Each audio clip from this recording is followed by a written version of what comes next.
రూపాయల దగ్గర కొన్న టైటాన్ షేరు 3,900కు ఎలా చేరిందో తెలుసా? మాకు తరచుగా ఎదురయ్యే ఒక ప్రశ్న, సార్ ఈ స్టాకును ఎన్నేళ్లు హోల్డ్ చేయాలి? చాలా మంది ఫిక్స్డ్ డిపాజిట్ లాగా 3 ఏళ్లు 5 ఏళ్లు అని ఖచ్చితమైన సమాధానం ఆశిస్తారు. కానీ స్టాక్ మార్కెట్ లో అలా పనిచేయదు. ఒక్క స్టాక్ ను 5 ఏళ్లు ఉంచుకోవాలా 10 ఏళ్లు ఉంచుకోవాలా? అసలు టైం ఫ్రేమ్ గురించి మీరు ఆలోచించే విధానమే తప్పు. ఇక్కడ మనం అడగాల్సిన ప్రశ్న ఎన్ని సంవత్సరాలు అని కాదు, ఎన్ని సైకిల్స్ అని. అది ఎలాగో తెలుసుకోవాలంటే ఈ వీడియోను చివరి వరకు చూడండి. నమస్తే, I'm Shaik Fakruddin, a retired assistant general manager of State Bank of India and a certified financial planner. Stock market లో ప్రయాణం ఎప్పుడు సరళ రేఖలో స్ట్రైట్ లైన్ లో ఉండదు. 10 ఏళ్లలో ఒక స్టాకు 10 రూపాయల నుండి 300 రూపాయలకు వెళ్ళవచ్చు. కానీ ఆ ప్రయాణంలో ఏ కదలిక లేని డెడ్ ఇయర్స్ ఉంటాయి. 30 నుంచి 40% పడిపోయే భయంకరమైన రోజులు ఉంటాయి. దూరం నుండి చూస్తే అది గెలుపులా కనిపిస్తుంది, కానీ ఆ ప్రయాణంలో ఉన్న వారికి అది గందరగోళంలా అనిపిస్తుంది. ఓపికకు దక్కిన ప్రతిఫలాన్ని అర్థం చేసుకోవడానికి ఒక అద్భుతమైన ఉదాహరణ టైటాన్.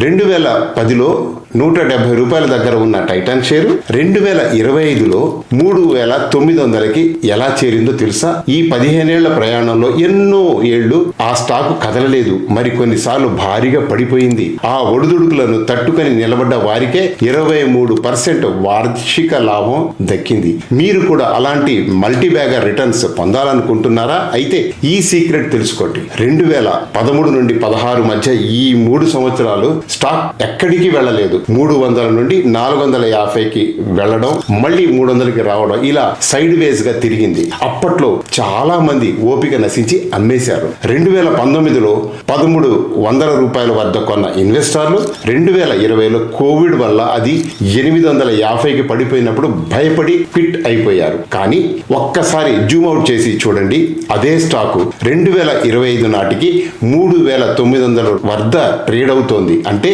ఈ 15 ఏళ్ల ప్రయాణం వార్షిక రిటర్ను సిఐజిఆర్ దాదాపుగా 23%. నిశ్శబ్దంగా ఉన్న ఆ డెడ్ ఇయర్స్ లో మార్కెట్ క్రాష్ అయిన ఆ భయంకరమైన రోజుల్లో ఎవరైతే కూర్చొని ఉన్నారో వారికే ఈ లాభాలు దక్కాయి.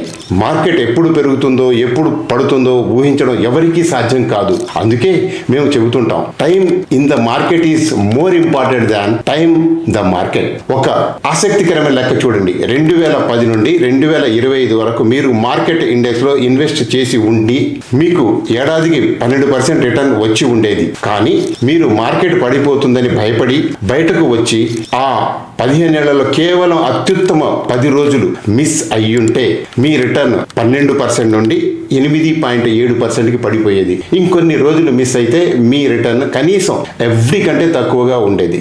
మార్కెట్ మీ తెలివితేటలకు డబ్బులు ఇవ్వదు, మీ క్రమశిక్షణకు మరియు ఓపికకు మాత్రమే రివార్డ్ ఇస్తుంది. ఎప్పుడు ఎగ్జిట్ అవ్వాలి? మరి స్టాక్ ను ఎప్పటికీ గుడ్డిగా హోల్డ్ చేయాలా అంటే కాదు. మేము ఒక స్టాక్ నుండి బయటకు రమ్మని చెప్పినప్పుడు దానికి కారణం షేర్ ధర పెరగడం లేదా తగ్గడం కాదు, ఆ వ్యాపారంలో ఏదైనా మార్పు రావడం. చాలా మంది ఇన్వెస్టర్లు ఒక తప్పు చేస్తారు. మంచి కంపెనీలకు కొద్దిగా లాభం రాగానే లేదా బోర్ కొట్టగానే అమ్మేస్తారు. చెడ్డ కంపెనీలను కనీసం పెట్టిన ధర వస్తే చాలు అని ఏళ్ల తరబడి పెట్టుకొని కూర్చుంటారు. దానివల్ల మీ పోర్ట్ఫోలియోలో విన్నర్స్ తగ్గిపోయి వేస్ట్ స్టాక్స్ పెరిగిపోతాయి. మరి మీ మనస్తత్వం ఎలా ఉండాలి? మీరు ఒక షేర్ కొన్నారంటే మీరు ఆ కంపెనీకి ఒక వ్యాపార ఓనర్ అని గుర్తించండి, ట్రేడర్ కాదు. తెలివైన ఇన్వెస్టర్లు అంటే పదే స్టాక్స్ మార్చేవాళ్ళు కాదు, అడ్వర్స్ సమయంలో నిశ్చలంగా కూర్చునేవారు.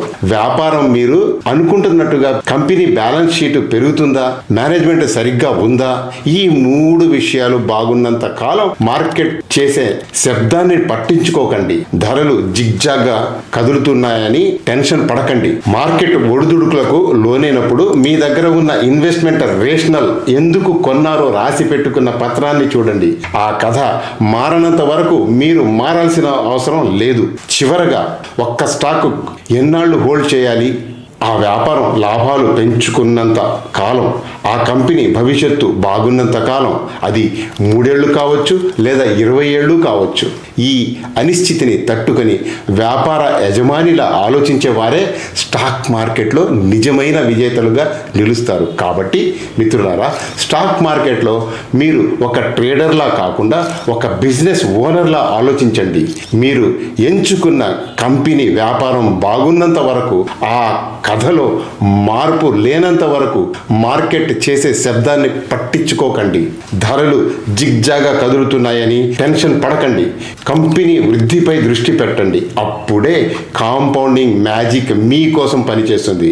మీరు టైటాన్ లాంటి స్టేర్ను ఎంతకాలం హోల్డ్ చేస్తారు? కింద కామెంట్ సెక్షన్లో తెలియచేయండి. ఈ వీడియోలోని సమాచారం మీకు ఉపయోగకరంగా అనిపిస్తే వెంటనే లైక్ చేయండి. మీ మిత్రులు మరియు తోటి ఇన్వెస్టర్లకు ఈ వీడియోను షేర్ చేయండి. తద్వారా వారు కూడా సరైన ఇన్వెస్టింగ్ నిర్ణయం తీసుకోగలరు. ఇలాంటి మరిన్ని పవర్ఫుల్ స్టాక్ మార్కెట్ విశ్లేషణల కోసం మా ఛానల్ని ఇప్పుడే సబ్స్క్రైబ్ చేసుకోండి మరియు బెల్ ఐకాన్ని ప్రెస్ చేయండి. మీ ఇన్వెస్ట్మెంట్ ప్రయాణం లాభసాటిగా సాగాలని కోరుకుంటూ సెలవు. Thanks for watching. జై హింద్, జై భారత్.